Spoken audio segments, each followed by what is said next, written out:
When we think about inbreeding, it's usually the ancient royals of Europe that come to mind. To protect a throne, kings would marry their own cousins. But here in the US, in modern times, the same thing happened in certain places. Not for power, but because there was simply no one else around. For generations, families lived cut off from the world in the remote hills of Appalachia. That isolation is what led to marriages between close relatives, cousins, uncles, even siblings. And over time, it changed everything. The way people looked, the way they spoke, or didn't. This is no urban legend. It's real. You are about to meet people who live in complete silence. Some can't speak. Others grunt, bark, or stare blankly. This is the result of a family tree that folded in on itself for decades. We're talking about the Whitakers of West Virginia, the Fugits of Kentucky. For these families, inbreeding wasn't a choice. It was the only option they knew. This video isn't about making fun of anyone.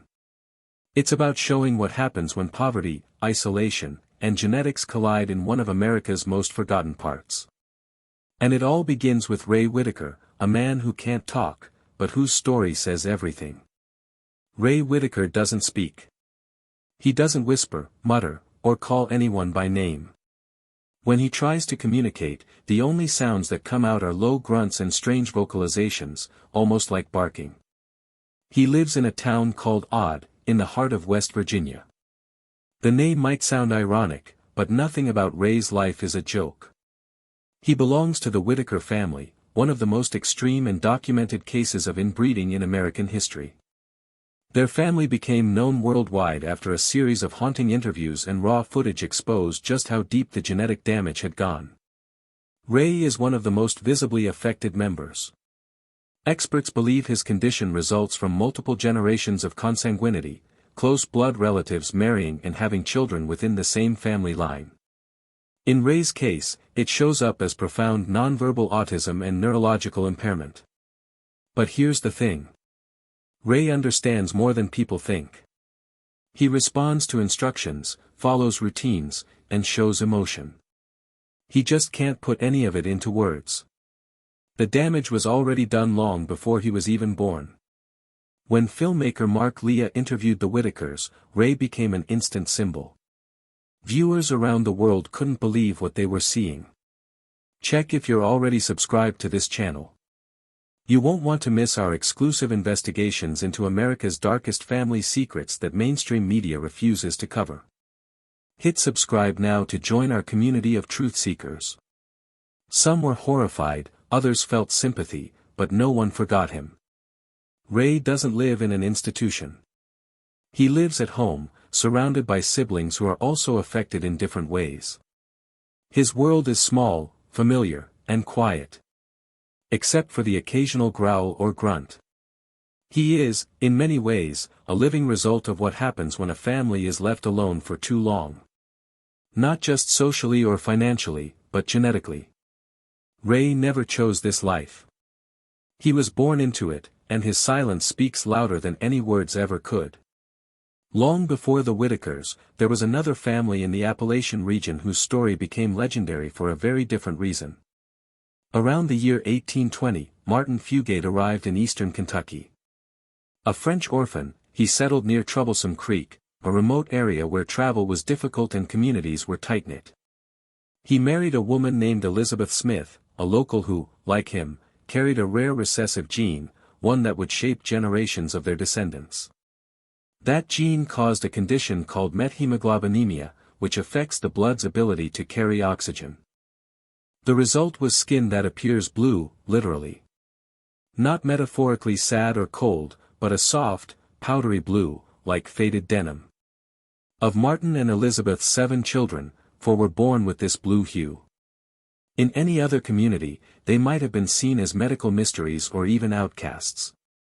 But in Troublesome Creek, their appearance was accepted. The family was isolated, and the gene spread silently. Over time, with few outsiders to marry, the Fugates and their descendants continued to intermarry. Cousins married cousins. The gene persisted, and soon the blue people of Kentucky became a known phenomenon, passed down not through myth but through DNA. For nearly a century, the Fugate name was tied to this unusual legacy. In some cases, the condition was harmless, causing only the blue skin tone. In others, it hinted at deeper issues, signs that even a single gene, trapped in an isolated population, could become a defining feature of a bloodline. Martin Fugate didn't set out to make history. He was just a man looking for a place to live and raise a family. But what he passed down would make that family one of the most scientifically studied and culturally mysterious in American medical history. The Whitakers show us the mental toll of inbreeding. The Fugates showed it on their skin. Timmy Whitaker is a mystery. He's a member of the same family as Ray, part of the deeply isolated Whitaker clan living in Odd, West Virginia. Like Ray, Timmy doesn't speak. He communicates through grunts and guttural noises. In interviews, he sits quietly, his expression vacant, his sounds the only indication he's present. But here's what makes Timmy different: he graduated high school. In a family where many members are nonverbal, isolated, and severely limited in communication, the fact that Timmy finished school is both surprising and revealing. It shows that somewhere inside the silence, there's cognitive function, an ability to learn, even to achieve. Timmy is what's known as a double cousin. His parents were themselves closely related, which dramatically increases the odds of inherited genetic issues. And it shows. His physical and behavioral traits mirror those of Ray and others in the family. Minimal speech, delayed reactions, and a complete reliance on family members for care. In 2021, Timmy reportedly suffered a heart attack. It was a serious scare and another reminder that the challenges facing the Whitakers aren't just developmental or psychological.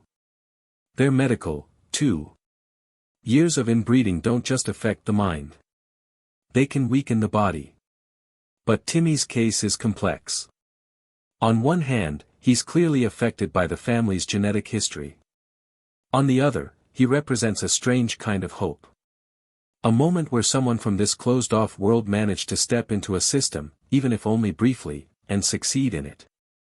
He's not a symbol of recovery. He's not cured, but he's proof that even within a deeply inbred bloodline, human will and capability can still emerge. He can't tell you his story, but the fact that he has won it all speaks volumes. If Ray is the silent face of the Whitaker family and Timmy is the mystery, then Betty is its anchor. Betty Whitaker is one of the older surviving members of the family. And in many ways, she holds everything together. She's often seen sitting on the porch of their modest home in Odd, West Virginia, watching, listening, sometimes grumbling, always present. She doesn't speak in full sentences.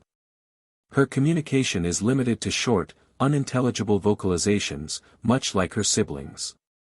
But her presence is strong. She moves with purpose. She looks after the others. And in every video and photo, her expression carries weight, like she knows more than she can ever say. Betty was born to parents who were first cousins. Just one link in a long chain of intrafamily unions that shaped the Whitakers' genetic blueprint. The effects on her are visible. Her eyes are misaligned. Her jaw is recessed. Her features, while unmistakably human, are marked by the unmistakable signs of inherited disorders. But she is not a victim in the passive sense. Betty plays a vital role in her household. She cooks, she cleans, she cares for Ray and the others. In a world that has largely ignored her family, Betty has taken on a role that's both maternal and protective. Despite the limitations imposed by her biology, she has built something stable, something that looks in its own way like a home. People might stare at Betty and see tragedy, but inside her world, she's the one holding things together. She rarely leaves the house. She doesn't interact with the outside world, but the outside world has come to her through cameras, interviews, and millions of viewers who've seen her face online. Betty never asked to be seen, but in the silence of Odd, she became a symbol. Not of what was lost, but of what still survives. Not everyone in the Whitaker family is silent. Larry and Kenneth Whitaker, two brothers from the same deeply inbred lineage, stand out for a simple but powerful reason: they can speak. Larry Whitaker, who passed away in 2025, was soft-spoken but articulate. He understood questions, gave answers, and even shared stories from his life. He served in the U.S. military and worked construction jobs, something almost unimaginable for other members of his family. In the footage that exists, Larry comes across as kind, grounded, and aware of the world outside Odd. Kenneth, his brother, is still alive and part of the household. He, too, is able to speak in full sentences, though more reserved than Larry. He's often seen sitting quietly beside his siblings, helping where needed, watching over them without fanfare. So, what explains the difference? Some researchers and locals believe that Larry and Kenneth may not have come from the same exact genetic pairing as their more severely affected siblings. They might have been born from slightly more distant relatives or simply lucked out in the genetic lottery. Either way, their relative clarity of mind and speech is rare in their family tree. Their presence brings an important dimension to the story. It reminds us that inbreeding doesn't affect everyone the same way. That even within a single family, outcomes can vary wildly. And it shows us something else, too. That even in a house filled with silence, there are still voices that carry history, emotion, and memory. Larry is gone now. But Kenneth remains, a quiet guardian in a house shaped by generations of pain. If Martin Fugate introduced the blue gene to eastern Kentucky, his son Levi made sure it stayed there. Levi Fugate, one of Martin's children, inherited the same recessive gene for methemoglobinemia. But more importantly, he married Mahala Ritchie, a distant cousin who also carried the trait. Together, they passed the gene down to the next generation. And it was in that generation that something remarkable and eerie emerged. Their daughter, Luna Fugate, was said to be the most visibly blue person in the entire family line. Neighbors called her the bluest woman they'd ever seen. Her skin wasn't just tinted, it was vibrant, a full sapphire tone from head to toe. Photos taken of her are rare, but the few that exist show a woman with an unmistakable complexion. She didn't look ill, just different, as if she belonged to another species. Despite her appearance, Luna lived a normal life by local standards. She married, had children, and worked on the land. But her case, along with others in the family, eventually caught the attention of doctors. In the 1960s, hematologist Dr. Madison Kewin III traveled to Troublesome Creek to investigate. He found several members of the Fugate family, including descendants of Luna, still showing blue skin. His studies confirmed that the condition was caused by a simple genetic mutation made more potent by generations of inbreeding. What's remarkable is that it was treatable. Dr. Kewin used methylene blue, a compound that temporarily turned their skin back to a normal color by fixing the oxygen-binding issue in their blood. But the treatment only worked as long as it was taken, and it never changed their DNA. The story of Levi and Luna is less about disability and more about what happens when one rare mutation gets trapped inside a closed population. It doesn't take hundreds of cases. It only takes one family, isolated just enough for a mutation to become a legacy. In the Fugates, we saw the face of inbreeding. In Luna, we saw its color. By the mid-1800s, the blue skin of the Fugates was no longer a strange occurrence. It had become a family trait. And one of the clearest examples of how far it had spread was Zachariah Fugate. Born in 1816, Zachariah was a direct descendant of Martin Fugate. Like his father and brother Levi, he carried the blue gene. And like many in his family, he married a close relative, Mary Ritchie, part of the same extended clan. Their union wasn't unusual for the time or place. In the Appalachian hollers, choices were limited. Community was small. Family often meant everything, and eventually, it meant marriage. Zachariah and Mary had several children, including two sons known locally as Blue John and Blue Lorenzo. These nicknames weren't meant to be cruel. They were literal. Both boys had deep blue skin, just like their ancestors. And in that small corner of Kentucky, they were known simply as the Blue Kids of Troublesome Creek. But Zachariah's story goes beyond the hills. During the American Civil War, he served in the Confederate Army and died in combat in 1864. He wasn't just a medical curiosity. He was a soldier, a father, a man whose blue blood ran red when it mattered. His legacy, though, wasn't just patriotic. It was genetic. Zachariah's line continued, and with it the recessive trait that had once belonged only to Martin and Elizabeth. Through Zachariah, the blue gene spread into new branches of the family tree, and by the late 19th century, the blue Fugits were known throughout eastern Kentucky. Zachariah's story reminds us that inbreeding doesn't always produce physical deformity or disability. Sometimes it creates something striking, something strange, and something that history doesn't forget. These stories aren't just about inbreeding. They're about isolation. About what happens when people are left behind by geography, by poverty, by history itself. The Whitakers live in silence, shaped by generations of closed-off bloodlines. The Fugits carried a color in their skin that science eventually explained, but society never really accepted.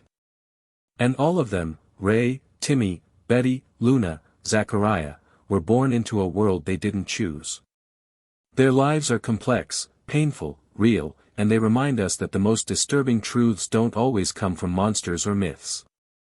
They come from blood, from silence, from survival. This isn't the past. This is still happening. In parts of America most people never see. The legacy continues. Quiet, forgotten, and hidden in plain sight.